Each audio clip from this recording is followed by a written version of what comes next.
Planck's quantum model से हमें क्या पता लगा कि light is made up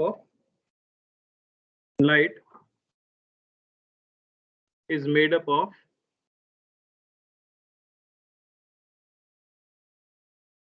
fixed energy packets called photons.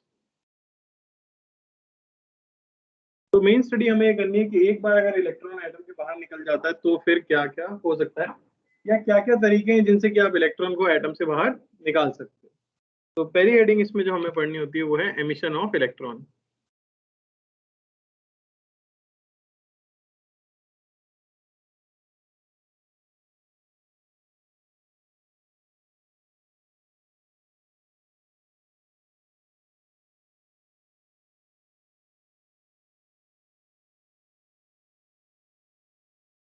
P तो आवाज करे जा रहा है।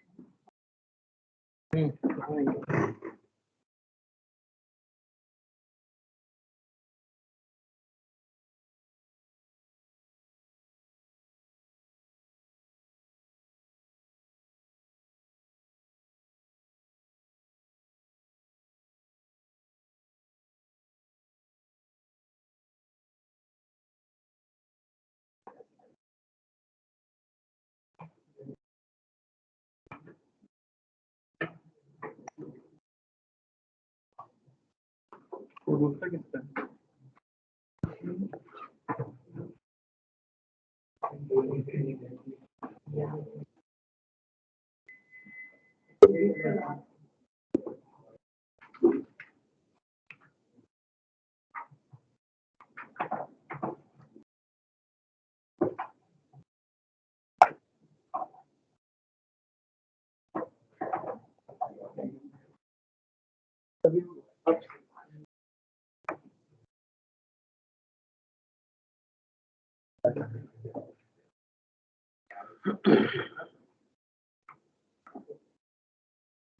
Thank you sir. तो इलेक्ट्रॉन को एटम से निकालने के लिए 4 तरीके होते हैं जिनको हम पढ़ते हैं। पहला लिख लो थर्मायनिक एमिशन।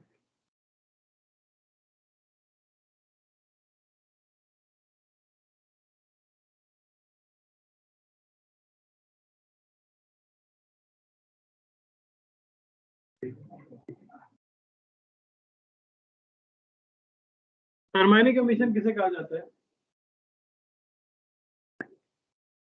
कितना टाइम वेस्ट होता है? रिमोट से बंद करके चालू कर।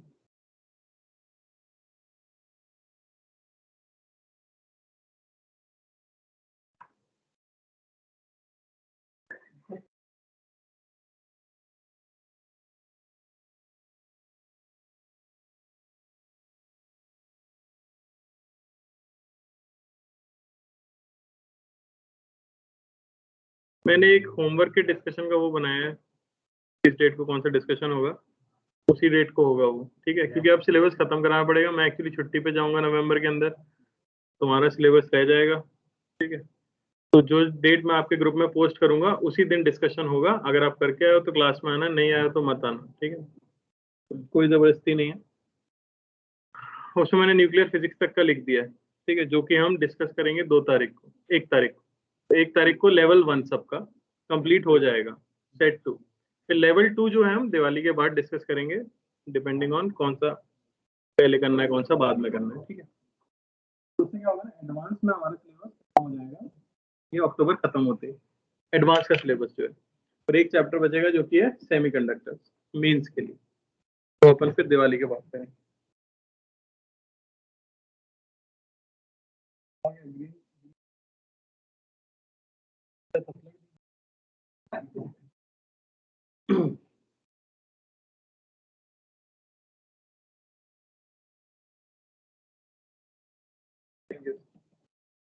तो थर्माइनिक एमिशन बेसिकली कहा जाता है, अगर आपके पास कोई मेटल की सरफेस है और उसको आप हीट करते हो तो उसके अंदर जो फ्री इलेक्ट्रॉन्स होते हैं उनकी एजिटेशन एनर्जी बढ़ जाती है। एजिटेशन एनर्जी यानी टेम्परेचर की वजह से जो ऑसिलेशन कर रहे होते हैं वो अपनी जगह पे, उसकी एनर्जी बढ़ जाती है। अगर आप एक पर्टिकुलर टेम्परेचर से ज्यादा उन्हें हीट कर दो तो एनर्जी इतनी ज्यादा हो जाती है कि फ्री इलेक्ट्रॉन्स जो हैं, यानी कि जो आउटर मोस्ट इलेक्ट्रॉन्स हैं, वो अपने एटम को एस्केप कर सकते हैं। देख लो इसी चीज को। As temperature of a metallic surface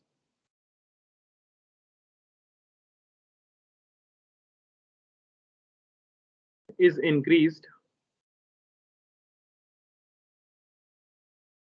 energy, agitation energy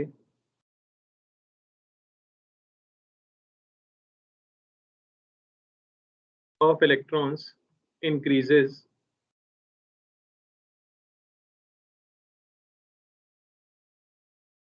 above a certain temperature,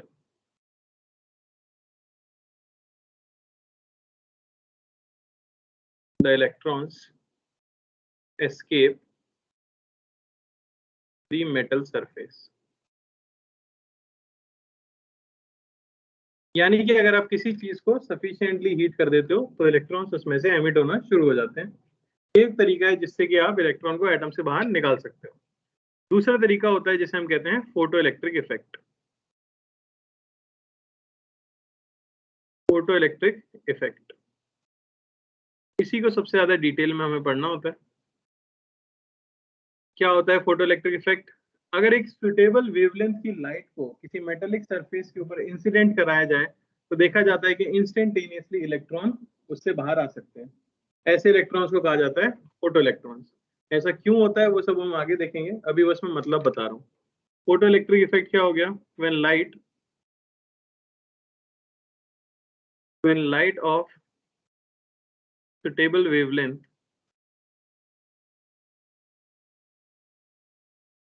is incident on a metal surface,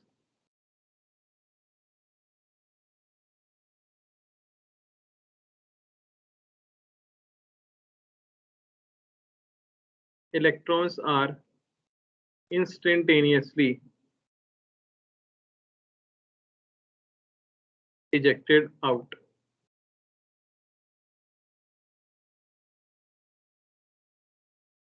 These electrons are called photoelectrons.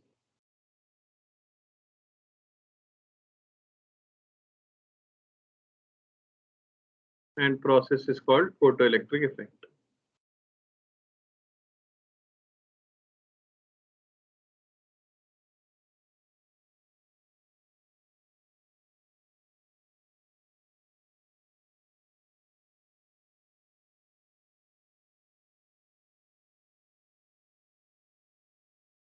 कोई दिक्कत?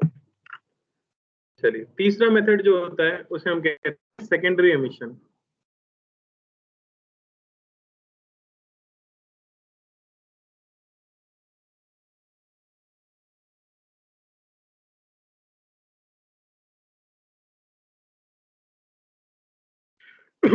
सेकेंडरी एमिशन में अगर आपके पास एक मेटालिक सरफेस है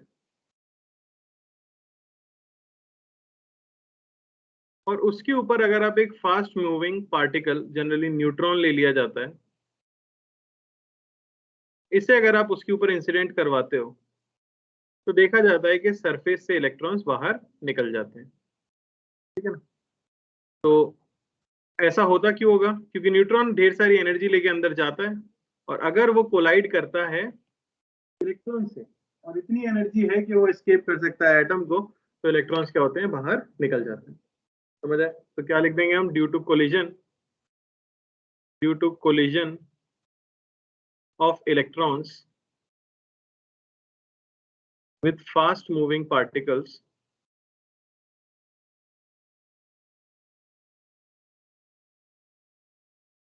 जिन्हें हम कहते हैं neutrons, electrons can be ejected out.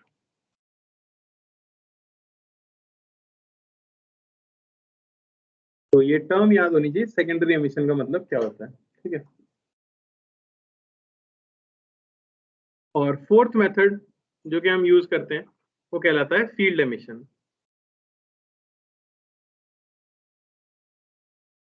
Field emission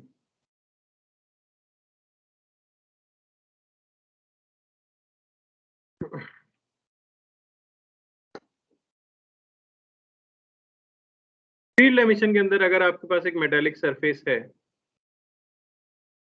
और अगर आप उसके ऊपर एक इलेक्ट्रिक फील्ड गिराते हो तो क्या होगा बताओ? सरफेस पे जो इलेक्ट्रॉन्स हैं उनके ऊपर फोर्स कहाँ लगेगा? अगर इस तरह से इलेक्ट्रिक फील्ड ऊपर की तरफ, जैसे जैसे मैं फील्ड को बढ़ाता जाऊंगा ऊपर लगने वाला फोर्स भी क्या होगा? बढ़ता चला जाएगा। तो एक पर्टिकुलर इलेक्ट्रिक फील्ड से ज्यादा इलेक्ट्रिक फील्ड होने पर इलेक्ट्रॉन एटम से खिंच के कहाँ चला जाता है? बाहर। तो यहाँ पे हमने इलेक्ट्रिक फील्ड की मदद से एटम को बाहर निकाला है, इसलिए इसे कह देते हैं फील्ड एमिशन ऑफ इलेक्ट्रॉन। देख लो, due to sufficiently strong electric field on the metallic surface,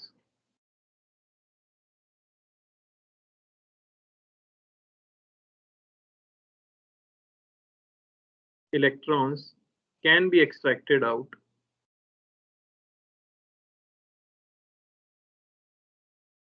of the atoms.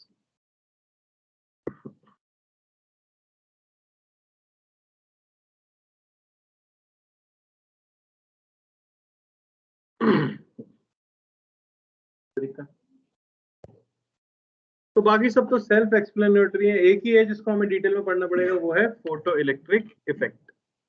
लिख लीजिए सर 1 मिनट, आप सेकेंड ईयर में।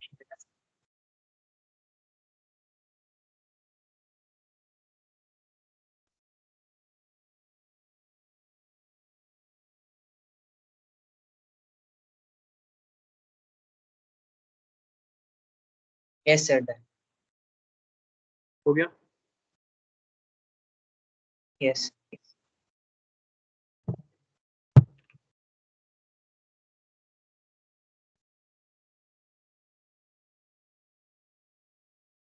चलो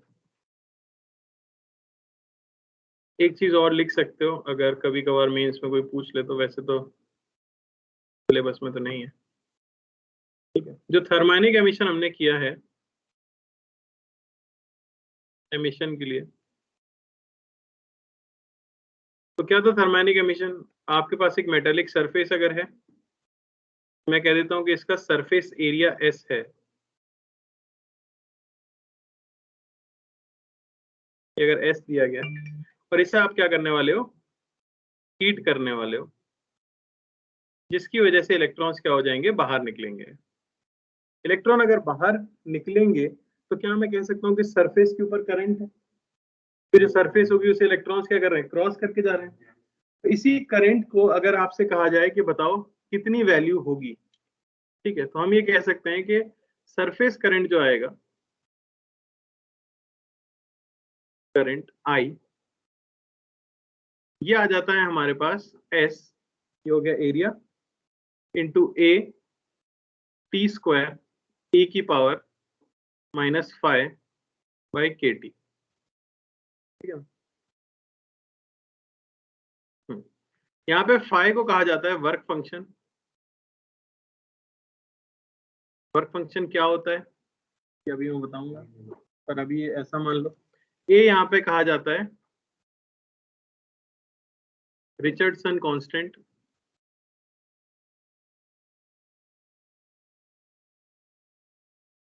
एस आपको पता है ये सरफेस एरिया है, ये आपको पता है बोल्ट्जमैन कांस्टेंट, और टी है अपना टेम्परेचर।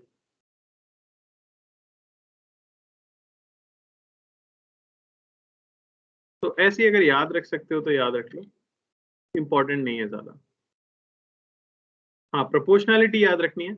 एरिया अगर आप डबल कर देते हो सरफेस एरिया, तो करंट भी क्या हो जाएगा? डबल हो जाएगा।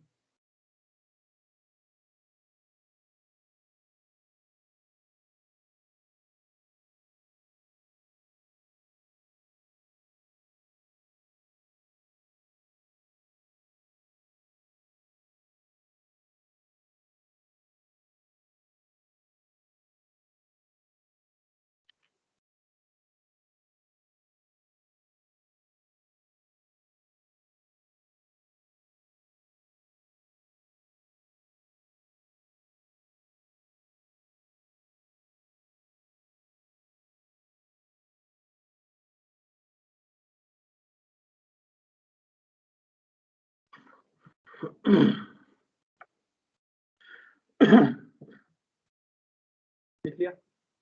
तो फोटो इलेक्ट्रिक इफेक्ट ये बात करता है लाइट के पार्टिकल नेचर के बारे में, और आइंस्टाइन ने इसे दिया था, ठीक है ना, प्लैंक की थ्योरी पे बेस्ड। होता क्या है वो हम देख ही चुके हैं। मेटेलिक सरफेस के ऊपर अगर सफिशिएंट वेवलेंथ की लाइट को इंसिडेंट कराया जाए तो इलेक्ट्रॉन बाहर निकलते हैं। पहली चीज तो ये कि इलेक्ट्रॉन बाहर क्यों निकलता होगा। लाइट आ रही है, लाइट एक फॉर्म ऑफ एनर्जी है। जब इलेक्ट्रॉन को एनर्जी मिलती है तो वह एक्साइट होता है। अगर वो एक्साइटेशन एनर्जी टोटल एनर्जी से ज्यादा हो जाए तो नेट एनर्जी पॉजिटिव हो जाएगी कि नहीं।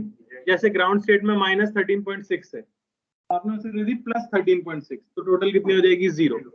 तो वो इनफाइनाइट वाले ऑर्बिटल में पहुंच जाएगा, यानी एटम से बाहर निकल जाएगा।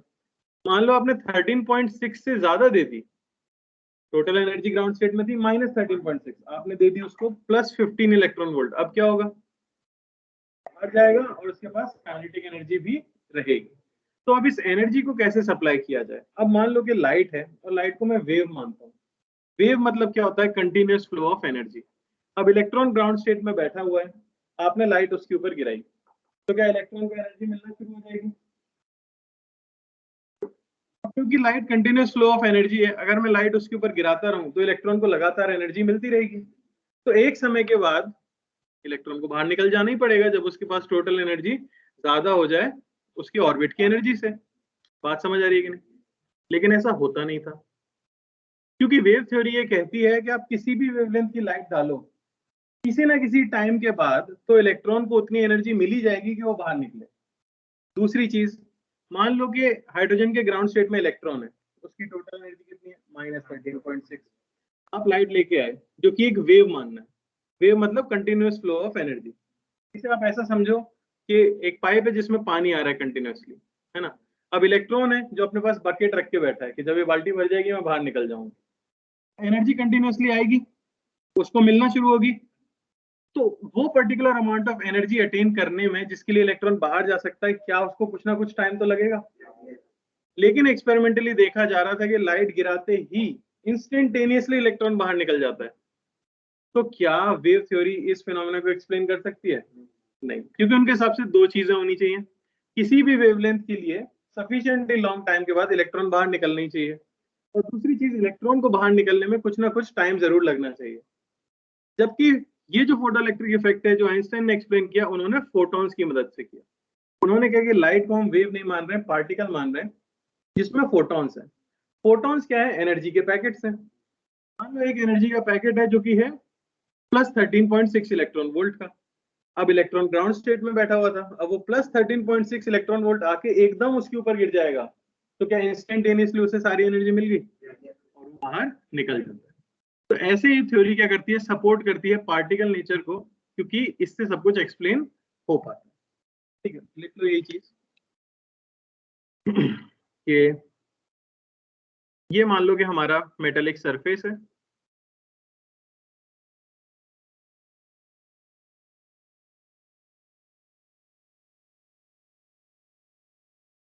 और यहां से क्या आते हैं, फोटॉन्स।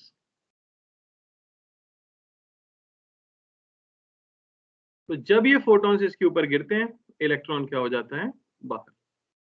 फिर नाम कह देते हैं photo electrons.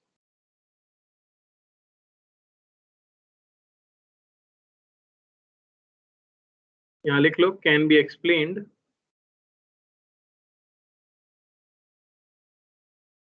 by particle nature of light, by particle nature of light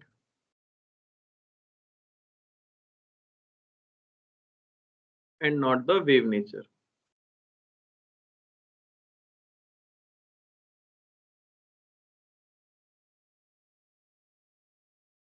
समझ आया। यहाँ ये भी लिख लो कि वेव थ्योरी क्या नहीं एक्सप्लेन कर पाई, wave theory could not explain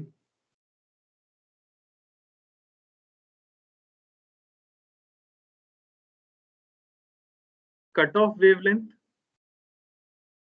cutoff wavelength and time delay। ये दो चीजें हैं जिनको वेव थ्योरी एक्सप्लेन नहीं कर पाई।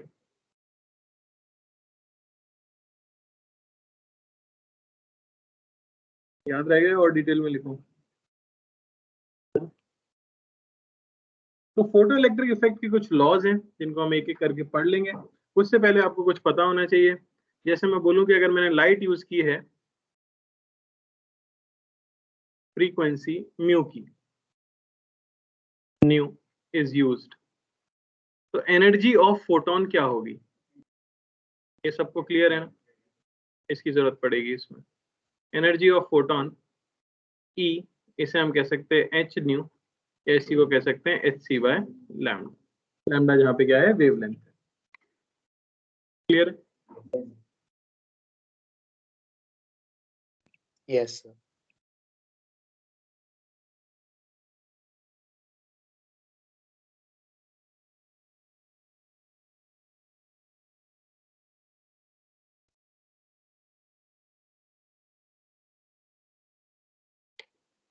तो लिख लो fundamental laws of photo electric effect.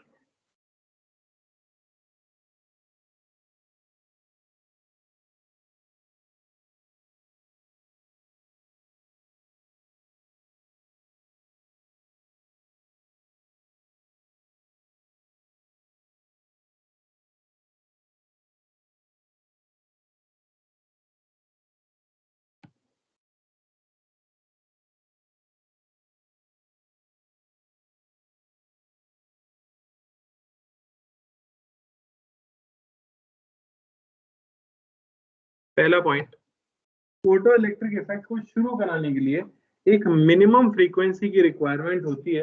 उससे कम फ्रीक्वेंसी पे आप कितनी भी देर के लिए और कितनी भी हाई इंटेंसिटी से लाइट को गिराओ, फोटो इलेक्ट्रिक इफेक्ट नहीं होगा। पर उससे ज्यादा फ्रीक्वेंसी के लिए भले आप बहुत ही डिम लाइट गिराओ, तब भी फोटो इलेक्ट्रिक इफेक्ट हो जाएगा। ऐसा क्यों होता है? ऐसा इसलिए होता है क्योंकि एटम से या मेटल की सरफेस से बाहर निकलने के लिए इलेक्ट्रॉन के पास एक मिनिमम अमाउंट ऑफ एनर्जी होनी चाहिए जो कि उसके न्यूक्लियर अट्रैक्शन को ओवरकम कर सके। इस एनर्जी को कहा जाता है work function of the metal. अगर इलेक्ट्रॉन के पास इतनी एनर्जी नहीं है जब वो सरफेस के पास आया, तो सरफेस को छोड़ के बाहर नहीं निकल सकता। लिख लो यहाँ पे यही चीज, the minimum amount of energy, the minimum amount of energy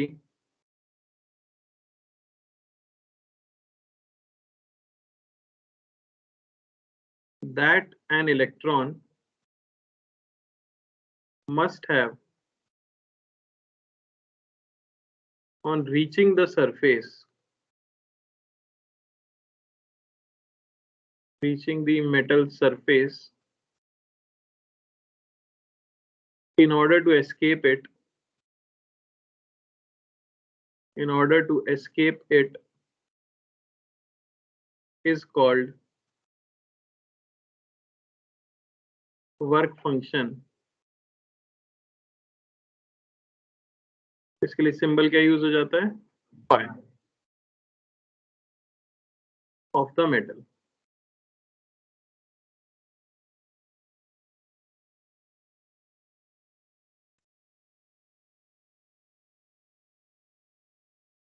तो फाई डिफरेंट डिफरेंट मटेरियल के लिए अलग अलग होता है। कुछ लोग आसानी से इलेक्ट्रॉन को छोड़ देते हैं, कुछ लोग नहीं छोड़ पाते। कितनी भयंकर नींद आ रही तुमको? ठीक है, तो phi depends on the metal. AC चलाओ जरा, थोड़ी अच्छी नींद ही लो ले रहे हो तो। धन्यवाद भाई। नीचे कर देना, कोई यहाँ बैठा नहीं है ना, हो जाएगा। Fire depends on the metal, याद रहेगा। तो अब हमें ये समझ आया कि जो फोटोन आ रहा होगा, जो ये मिनिमम इतनी एनर्जी लेके आए, तो उसके पास कितनी एनर्जी होगी ये बताओ। अगर उसकी फ्रीक्वेंसी आपसे पूछी जाए तो वो क्या होगी? तो उसी को हम कह देते हैं threshold frequency. The minimum frequency, the minimum frequency of light, the minimum frequency nu of light to start photoelectric effect is called threshold frequency। threshold frequency ये ऐसे कह सकते हो न्यू TH। तो अब आपको समझ आ गया कि एनर्जी का फॉर्मूला क्या होता है, hc/λ, और वो एनर्जी किसकी इक्वल होनी चाहिए, वर्क फंक्शन के। तो वर्क फंक्शन को क्या कह सकते हैं, h into new threshold.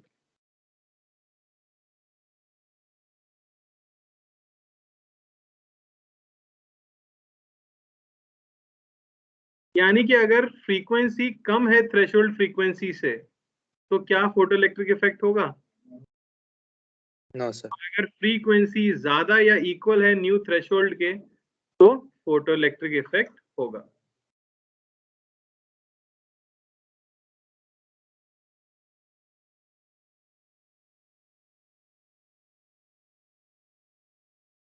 Clear है पहला fundamental.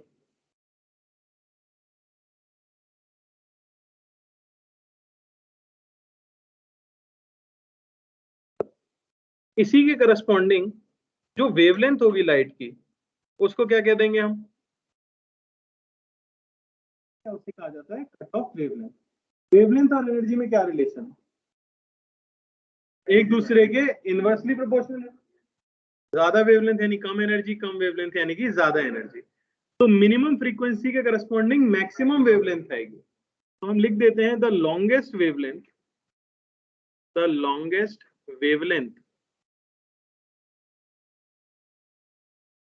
for which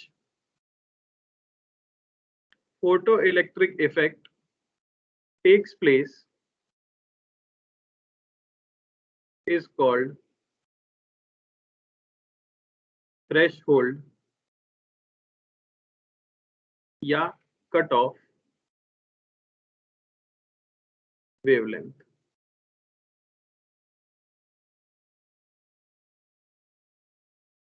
lambda TH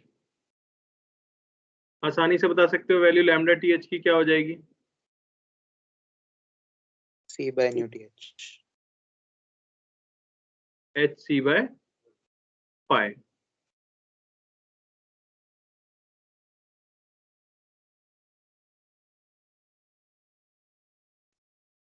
तो ये डिफरेंट मेटल के लिए अलग अलग होता है।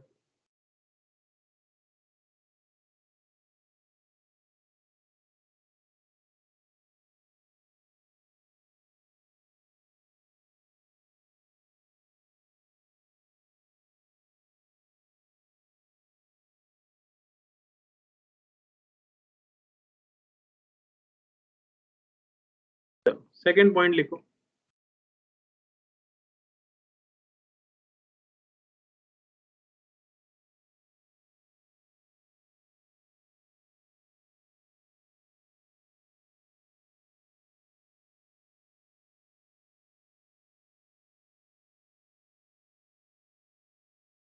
सेकंड पॉइंट पहले मैं एक्सप्लेन कर देता हूँ। सेकंड पॉइंट ये है कि वैसे तो प्लैंक की थ्योरी में था ये, पर आइंस्टाइन ने भी उसे फर्दर एक्सप्लेन किया कि जो फोटोन अब आ रहा है, आपको ये समझ आएगा, फोटोन एनर्जी लेके आ रहा है, एकदम वो इलेक्ट्रॉन को मिली। अब इलेक्ट्रॉन इस एनर्जी को दो पार्ट में यूज करता है। पहला पार्ट तो जाता है किसमें, सरफेस तक पहुंचने में। तो इलेक्ट्रॉन पहले अंदर से चलता है और सरफेस तक पहुंचता है। सरफेस पे पहुंच के उसको मिनिमम एनर्जी कितनी देनी पड़ती है, work function.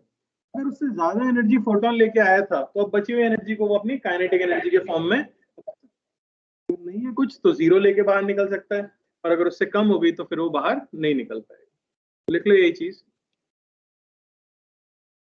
That electron uses the incident photon energy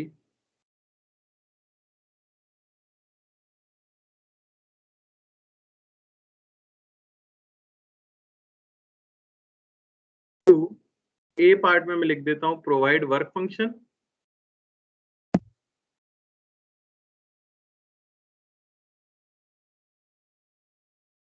B additional kinetic energy after escaping the atom।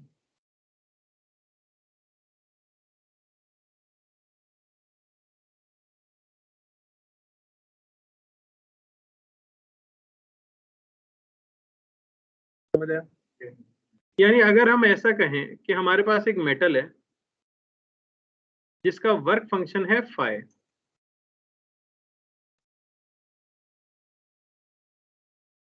और यहां से फोटॉन्स आके इसके ऊपर गिर रहे हैं।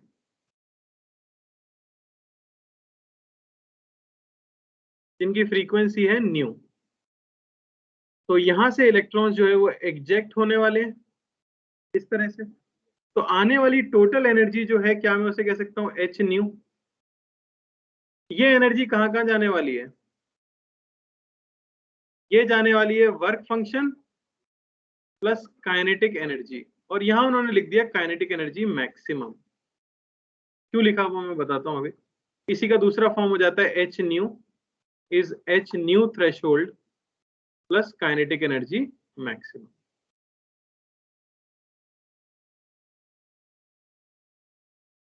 तो उन्होंने यहीं पे ये एक्सप्लेन किया कि काइनेटिक एनर्जी मैक्सिमम क्यों लिखा गया। इसका कारण ये है कि मान लो एक इलेक्ट्रॉन अंदर बैठा हुआ था एक मेटल के, जिसका वर्क फंक्शन है 10 इलेक्ट्रॉन वोल्ट।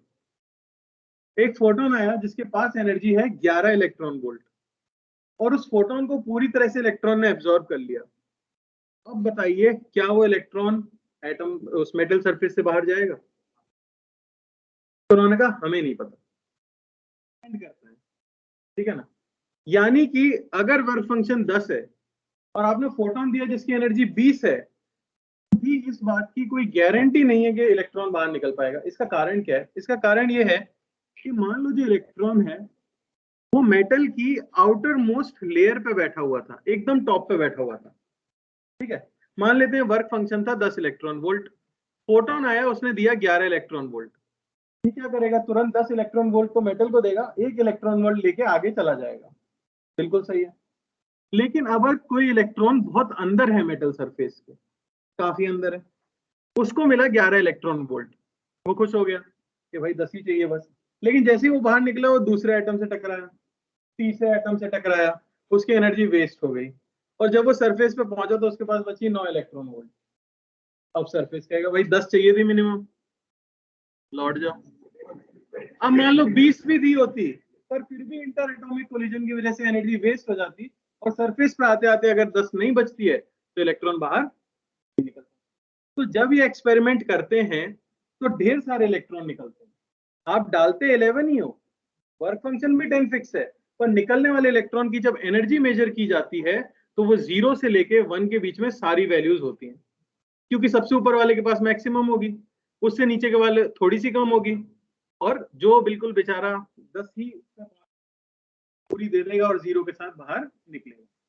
यानी हम ये कह नहीं सकते कि निकलने वाला इलेक्ट्रॉन कितनी काइनेटिक एनर्जी लेके निकलेगा, पर हम ये जरूर बता सकते हैं कि मैक्सिमम कितनी हो सकती है। बात समझ आई? लिख लो इसी चीज को।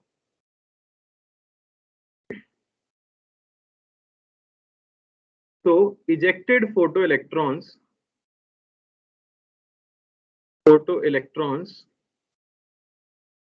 may have kinetic energy from 0 to kinetic energy maximum.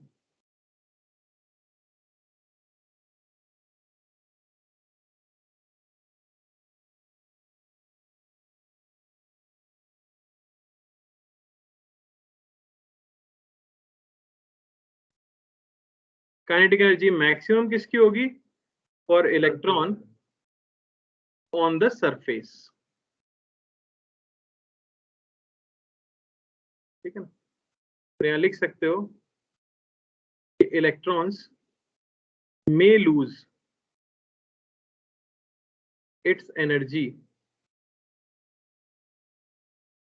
due to interatomic collisions.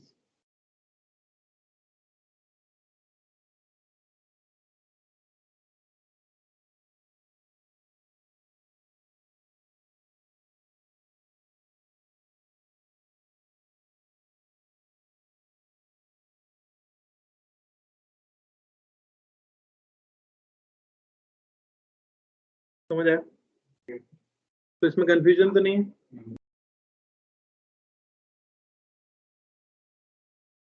चलें आगे। ये था हमारा दूसरा point.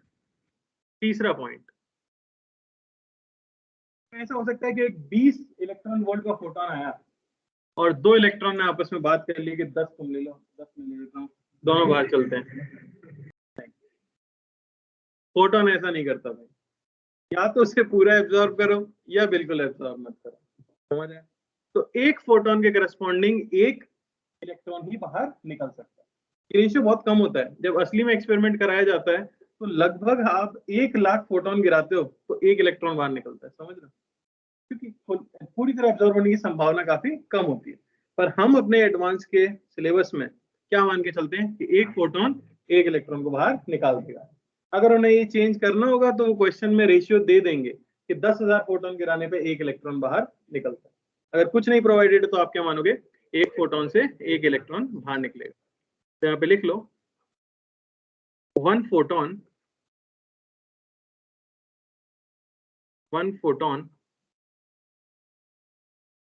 can either be completely absorbed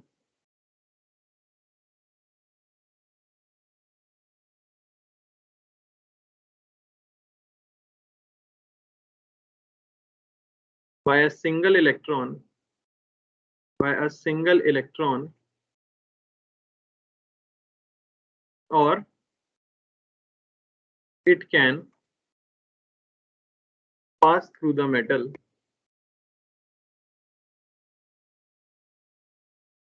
without absorption, without being absorbed.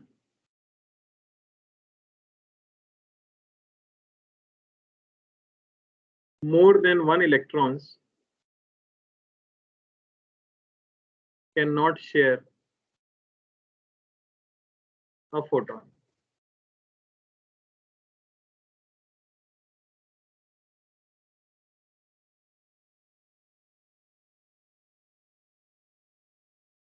ठीक है ना? तो इसी के लिए हम डिफाइन करते हैं क्वांटम एफिशिएंसी। क्वांटम एफिशिएंसी क्या आप जो एक्सपेरिमेंट कर रहे हो कितना एफिशिएंट है, वो बेसिकली हो जाता है number of ejected photo electrons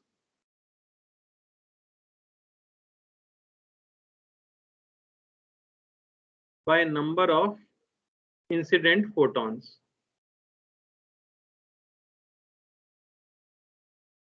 ideally तो क्या होना चाहिए, 1, पर होता नहीं।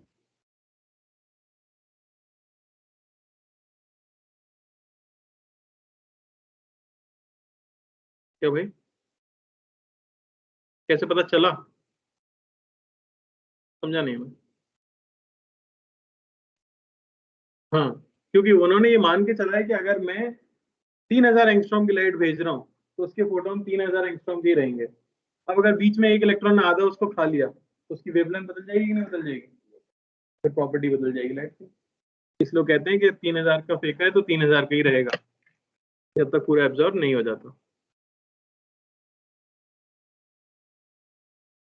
चलो, अब दो चीजें होती हैं, एक होती है फ्रीक्वेंसी ऑफ लाइट और एक होती है intensity of light.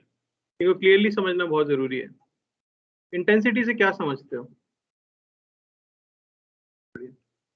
Intensity basically बताती है नंबर ऑफ फोटॉन, ठीक है ना?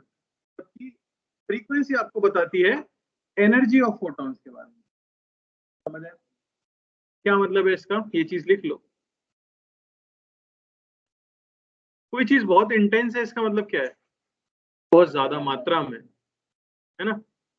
और कोई चीज ज्यादा पावर वाली है यानी कि उसकी फ्रीक्वेंसी क्या रहेगी, हाई। क्योंकि हमें पता है कि एनर्जी ऑफ फोटॉन क्या है, energy of photon,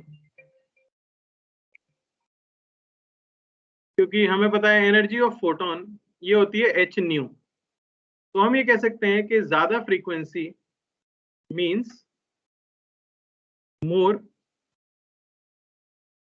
energetic photons. तो अगर मैं लाइट गिरा रहा था किसी के ऊपर और मैंने अचानक से फ्रीक्वेंसी बढ़ा दी तो क्या उससे नंबर ऑफ फोटॉन जो उस पर गिर रहे हैं उस पर कोई फर्क पड़ेगा? नहीं। समझ आया? जबकि नंबर ऑफ फोटॉन्स जो निकाले जाते हैं वो कैसे निकालोगे आप? एनर्जी इंसिडेंट, कितनी एनर्जी गिरी है, अपॉन एच न्यू, एक फोटोन की एनर्जी। तो जो इंटेंसिटी है वो डायरेक्टली प्रोपोर्शनल है नंबर ऑफ फोटॉन्स के। यानी इंटेंसिटी बढ़ने से क्या जो फोटोन आ रहे हैं उनकी एनर्जी बढ़ती है? सिर्फ क्या बढ़ता है? उनका नंबर बढ़ता है।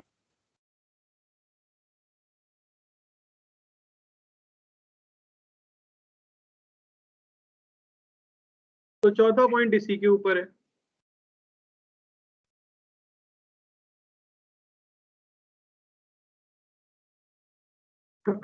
on increasing intensity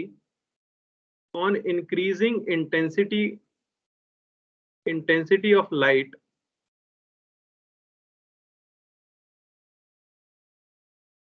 keeping frequency constant,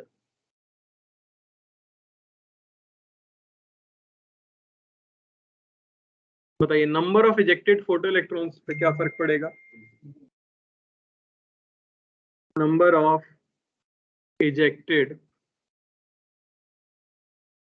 photo electrons increases. समझ आया? या इसी को कह सकते हैं फोटो करंट इंक्रीजेस।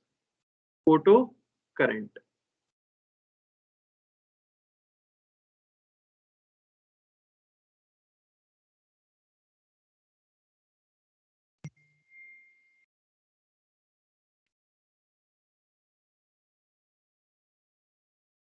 चलो, क्या इलेक्ट्रॉन्स का बाहर निकलना टेम्परेचर डिपेंडेंट है?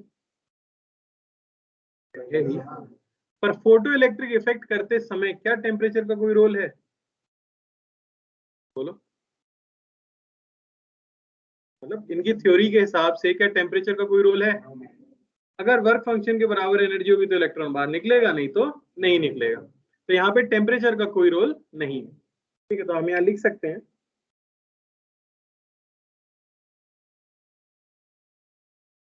तो photo electric emission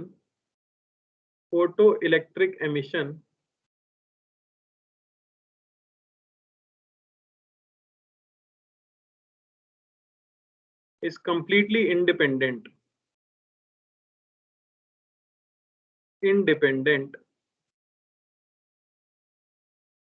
of thermionic emission।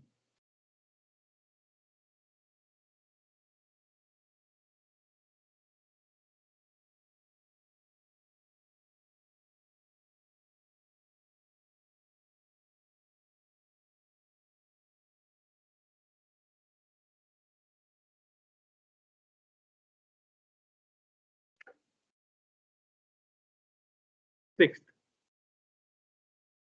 क्या कोई टाइम लैग होगा? नहीं होगा। समझ आया? तो हम ये लिख सकते हैं कि for frequency greater than threshold frequency photo electrons are ejected instantaneously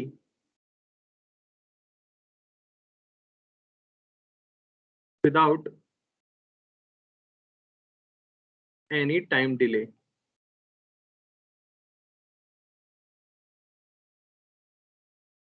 और सातवां क्लियरली हम कह सकते हैं कि increasing frequency of incident photon या इंसिडेंट लाइट, बोलिए क्या बढ़ेगा? Kinetic energy maximum of photo electrons increases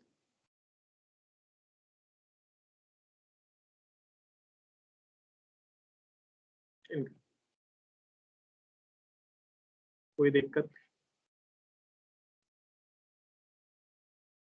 बोलो भाई। तो ये है तुम्हारा फोटो इलेक्ट्रिक इफेक्ट।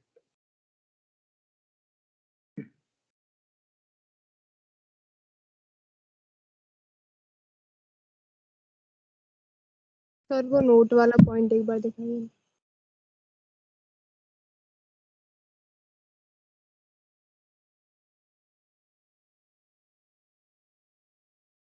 ओके।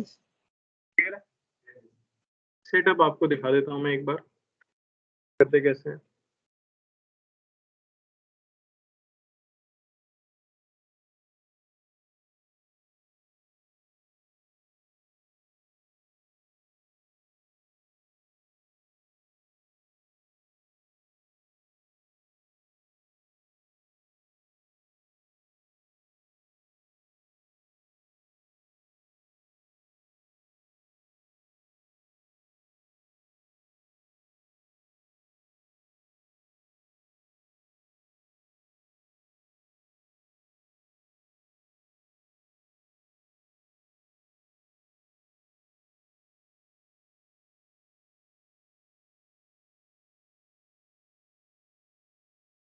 बनाते जाओ।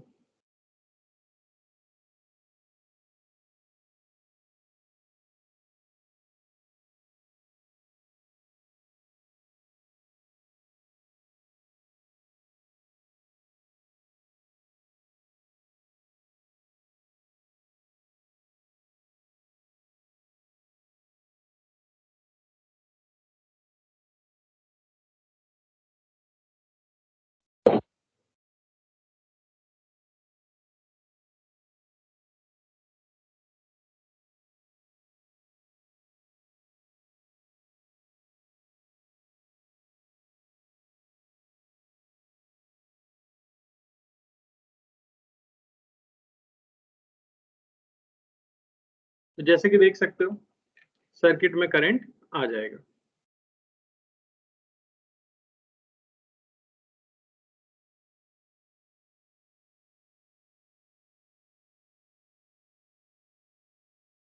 मेरे को एक बात बताओ, मान लो स्विच ओपन है, हमारे पास एक मेटेलिक प्लेट है, उसके ऊपर लाइट आके गिर रही है जिसकी फ्रीक्वेंसी थ्रेशोल्ड से ज्यादा है, तो कई सारे इलेक्ट्रॉन बाहर निकले होंगे, कुछ की एनर्जी 0 होगी, कुछ की एनर्जी मैक्सिमम होगी। क्या सारे इलेक्ट्रॉन सामने वाली प्लेट पे पहुंच पाएंगे? जो दूसरी प्लेट है, क्या सारे इलेक्ट्रॉन्स वहां पहुंच पा रहे होंगे? नहीं, स्विच ओपन है, वही मैं यहाँ पे लिख रहा हूँ कि व्हेन स्विच इज ओपन,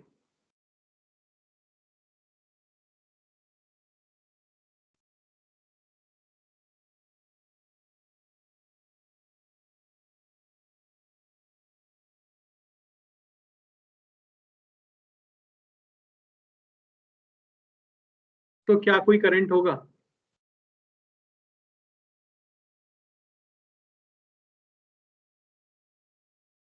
बोलिए। स्विच एस को अगर मैं ओपन कर दूं तो क्या कोई करंट होगा? तो स्मॉल अमाउंट में करंट दिखेगा, small amount of current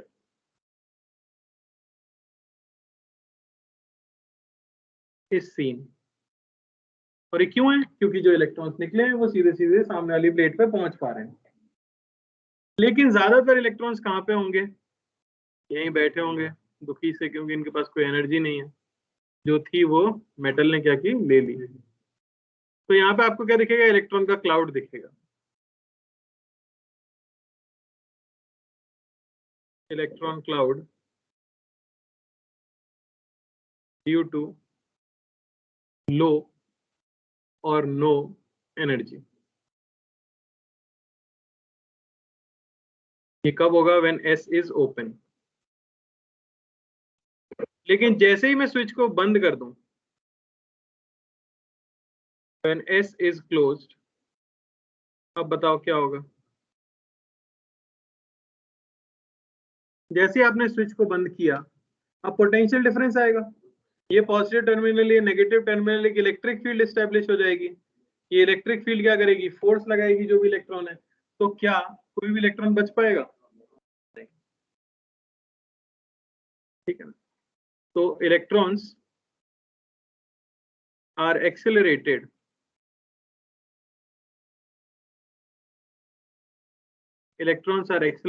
due to potential difference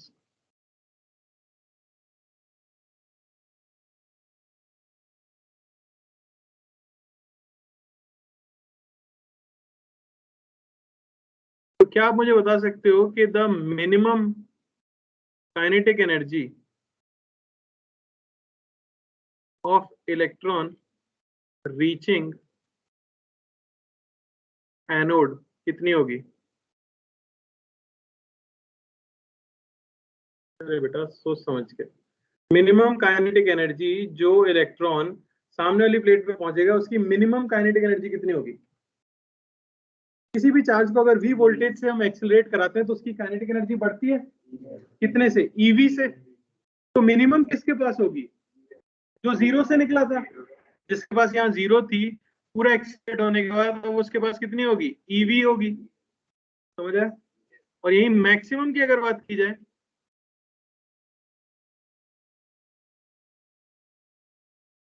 तो सीधे क्या हो जाएगी? काइनेटिक एनर्जी मैक्सिमम जो भी आई थी प्लस ev।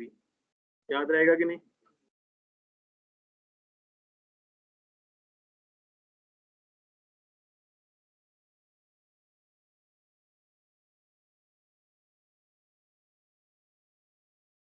तो अब ऐसा सोचो कि आपने क्या किया, वोल्टेज लगाया और वोल्टेज बढ़ाने लगे, तो क्या होगा? धीरे धीरे सारे इलेक्ट्रॉन पहुंचना शुरू करेंगे। पहले क्या था, जिनके पास थोड़ी एनर्जी थी वो एक्सीलरेट होकर पहुंचे।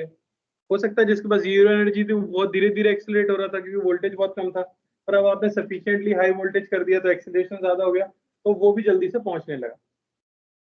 तो जो करंट है सर्किट के अंदर, क्या मैं कह सकता हूँ कि वो भी बढ़ता जाएगा? अगर मैं वोल्टेज बढ़ाता जाऊं तो करंट बढ़ेगा क्योंकि ज्यादा इलेक्ट्रॉन पहुंचना शुरू करेंगे, लेकिन क्या ये बढ़ते ही चला जाएगा? अब मान लो 100 इलेक्ट्रॉन निकले थे, आपने वोल्टेज इतना कर दिया कि 100 के 100 दूसरी प्लेट पे पहुंच गए। अब वोल्टेज बढ़ाने से ऐसा थोड़ी होगा कि 200 पहुंचने लग जाएंगे। अरे जब निकले ही 100 है तो 100 ही पहुंचेंगे। तो अब वोल्टेज इंक्रीज करने से करंट इंक्रीज नहीं होता। क्यों? क्योंकि निकला हुआ हर एक फोटो इलेक्ट्रॉन सामने वाली प्लेट पे पहुंच चुका है।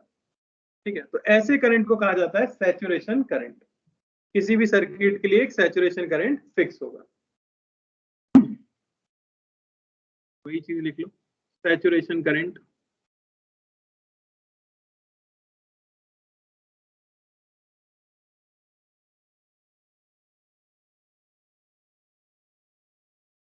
when all ejected photoelectron when all ejected photoelectrons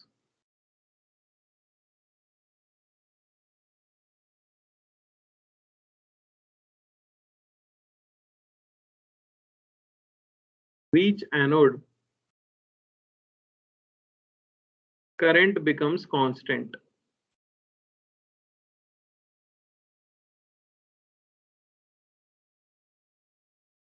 And does not increase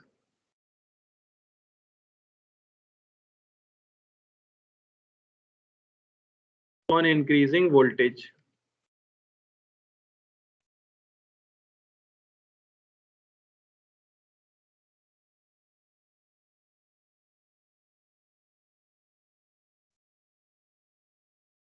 क्योंकि all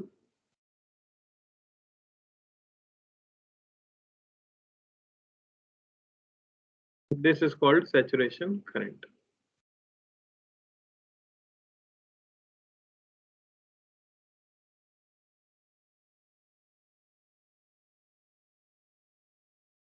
अरे समझ तो आ रहा है? काफी शांति सी लग रही है, बोलो भाई। बिल्कुल है। जब आप फोटो इलेक्ट्रिक इफेक्ट पढ़ रहे हो तब आप फोटो इलेक्ट्रिक इफेक्ट पढ़ रहे हो, तब बाकी सबको नेग्लिजिबल माना जाता है। फील्ड एमिशन इतना भी हाई नहीं होता। सिमिलरली थर्मैनिक एमिशन को भी हम निग्लेक्ट कर रहे हैं ना उस समय पे, इंडिपेंडेंट बता रहे हैं। चलो, अगर मैं यहाँ पे ग्राफ प्लॉट करने की कोशिश करूं करंट का अप्लाइड वोल्टेज के साथ, तो बताइए क्या होगा? जब अप्लाइड वोल्टेज 0 है तब करंट की वैल्यू क्या होगी? थोड़ी होगी, नॉन जीरो होगा। फिर जैसे जैसे आप बढ़ाओगे वोल्टेज, करंट बढ़ेगा, पर बढ़ बढ़ के एक समय के बाद क्या हो जाएगा? कांस्टेंट हो जाएगा। तो ये जो सिचुएशन है ये है आपकी IS यानी कि सैचुरेशन करंट।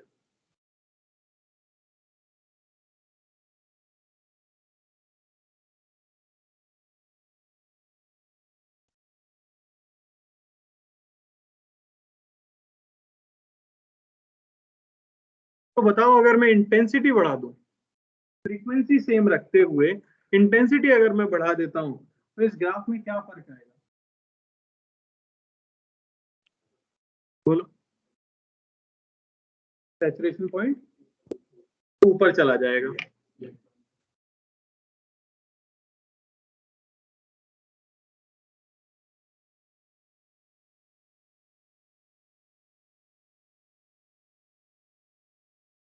हाँ, जब जीरो वोल्टेज रहेगा तब करंट सेम रहेगा या बढ़ जाएगा? क्योंकि अब इलेक्ट्रॉन भी तो ज्यादा निकले, तो जब बिना वोल्टेज के भी तो ज्यादा लोग सामने पहुंच पा रहे होंगे ना, तो ओवरऑल करंट भी क्या हो जाएगा? बढ़ जाएगा। इस तरह से कुछ बनेगा। समझ आया? इसे मैं कह देता हूँ IS2। हाँ, तब ज्यादा लोग भी तो निकले, ज्यादा लोगों के पास इनफ एनर्जी है। इसके बाद भी क्लास है क्या? घर चले जाना था। किसकी है क्लास? क्या चल रहा है? डिस्कशन है? तो घर ही चले जाना भाई। करके आए हो क्या? वो तो करोगे, बस फिजिक्स ही नहीं करते हैं लोग, बाकी सब कर लेते हैं। ये इंटेंसिटी अगर I1 बोली जाए, ये इंटेंसिटी अगर I2 बोली जाए, तो यहाँ क्लियरली क्या कह सकते हो? I2 is greater than I1। तो मोर फोटॉन्स implies more electrons। कोई कष्ट तो नहीं है?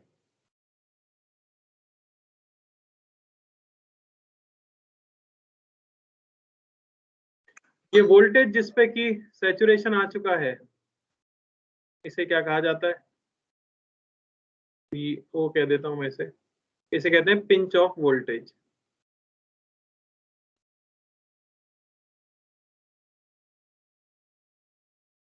इससे ज्यादा वोल्टेज लगा के कोई फायदा नहीं है।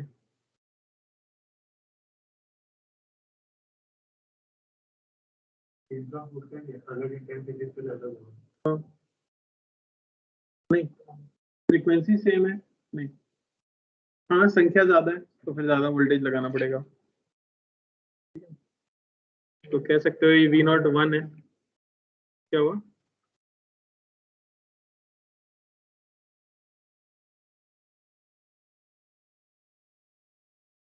ठीक है,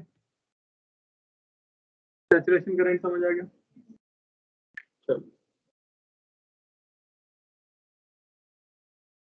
अब मान लो जो इलेक्ट्रॉन्स वहां पे पहुंच रहे हैं, मैं इस वोल्टेज को रिवर्स कर दूं, इसकी पोलैरिटी बदल दूं, तो क्या इलेक्ट्रिक फील्ड की डायरेक्शन उल्टी हो जाएगी?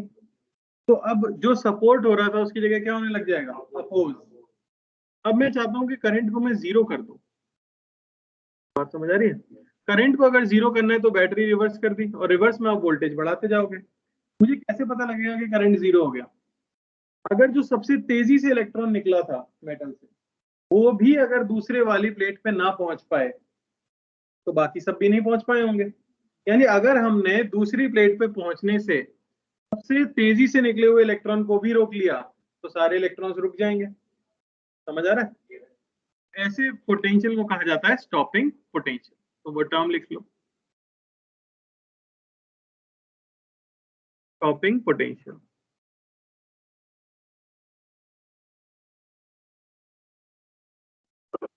Vs, the negative voltage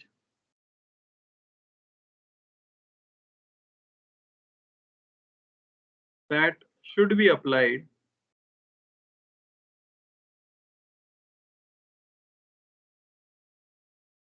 to completely stop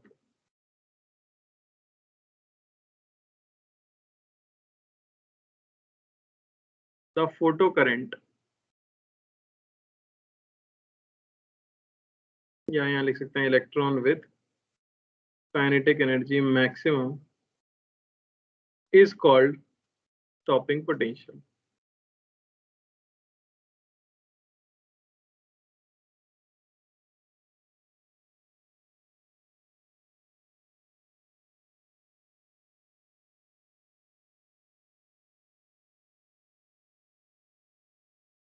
तो कैसे कैलकुलेट कर सकते हैं बताओ?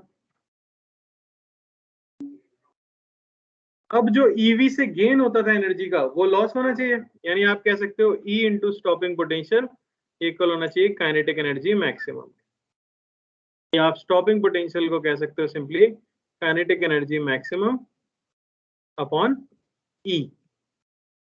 अरे समझ आ रहा है, यानी कि H या काइनेटिक एनर्जी मैक्सिमम कितना है, H new bye E minus phi bye ई। समझ आया?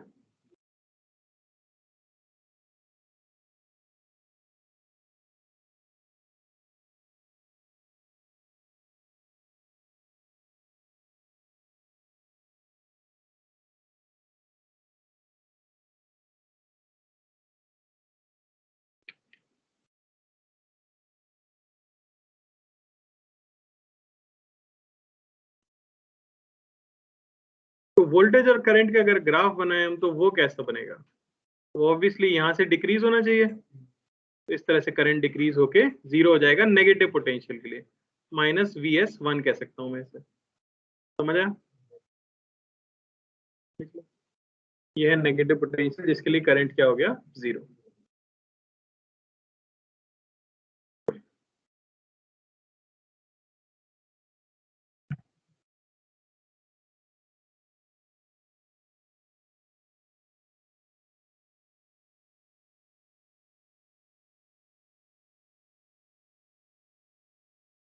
अच्छा ये बता सकते हो किस कौन सी फ्रीक्वेंसी बड़ी होगी?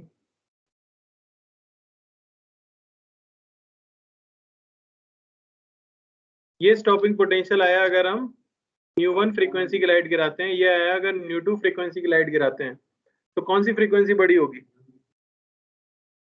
समझ आ रहा है? सोच के देखो, आपको ज्यादा नेगेटिव पोटेंशियल किस में लगाना पड़ा है, 2 वाले केस में, तो उसका इलेक्ट्रॉन ज्यादा तेजी से आया होगा, यानी उसकी एनर्जी क्या होनी चाहिए, ज्यादा होनी चाहिए। लिख सकते हो 𝜇2 इज ग्रेटर देन 𝜇1।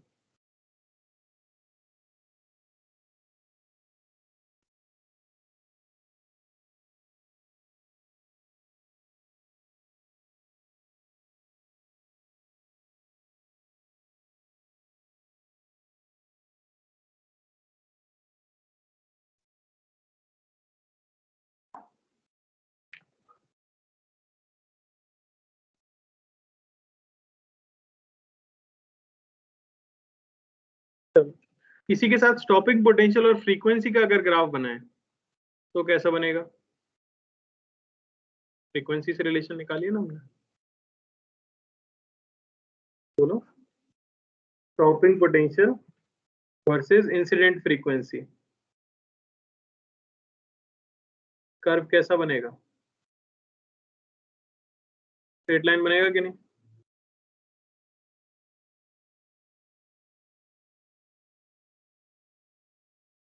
क्या आएगा स्लोप?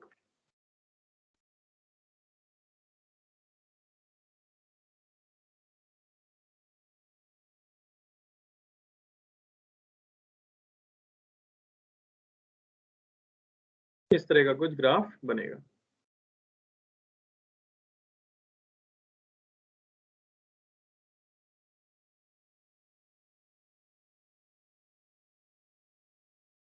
समझ आ रहा है? y इंटरसेप्ट कितना होगा?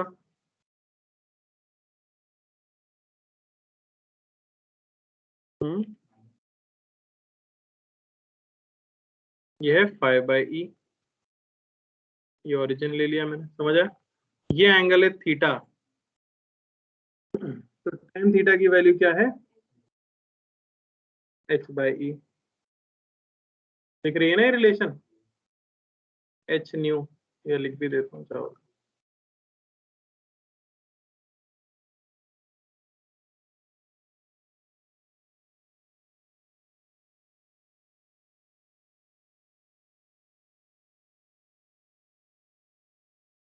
ये क्या बता रहा है आपको, न्यू थ्रेशोल्ड।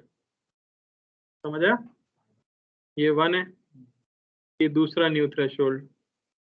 तो क्या किसी भी मेटल के लिए दुनिया के अगर मैं स्टॉपिंग पोटेंशियल और इंसिडेंट तो सेम आएगा, h/e। स्लोप तो फिक्स है ना, बस।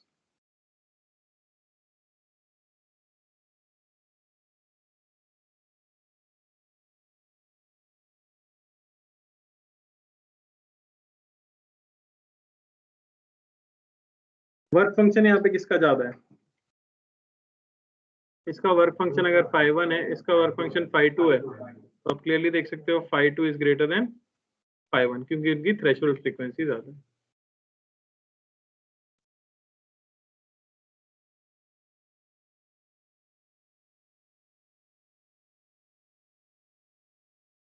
कोई दिक्कत?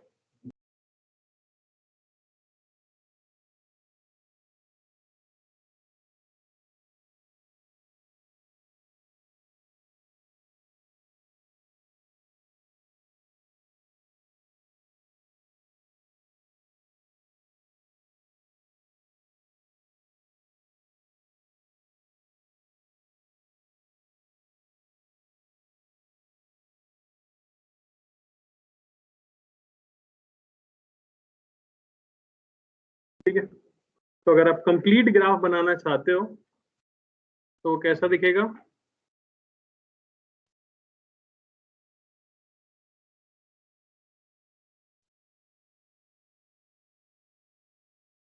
आई का अगर हम बनाते हैं इसके साथ बनाया जाएगा वी के साथ, ये 0 लेते हुए, तो ग्राफ दिखता है कुछ ऐसा।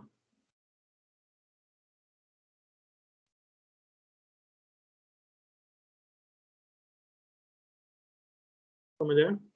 यहाँ ये है सैचुरेशन करंट, ये है पिंच ऑफ वोल्टेज, ये है स्टॉपिंग पोटेंशियल।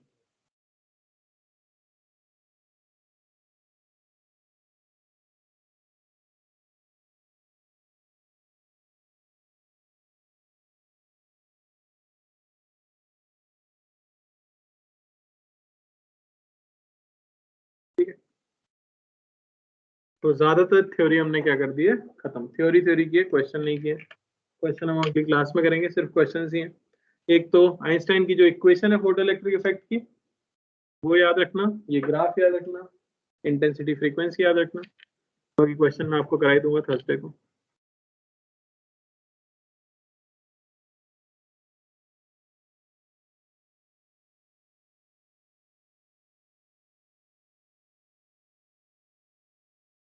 ठीक है,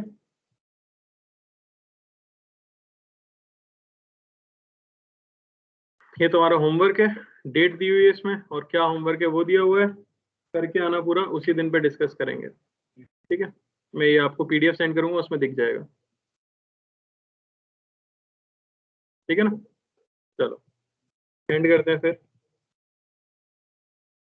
thank you sir. Thank you, sir. Bye, sir. सारे लेवल 1। Thank you, sir.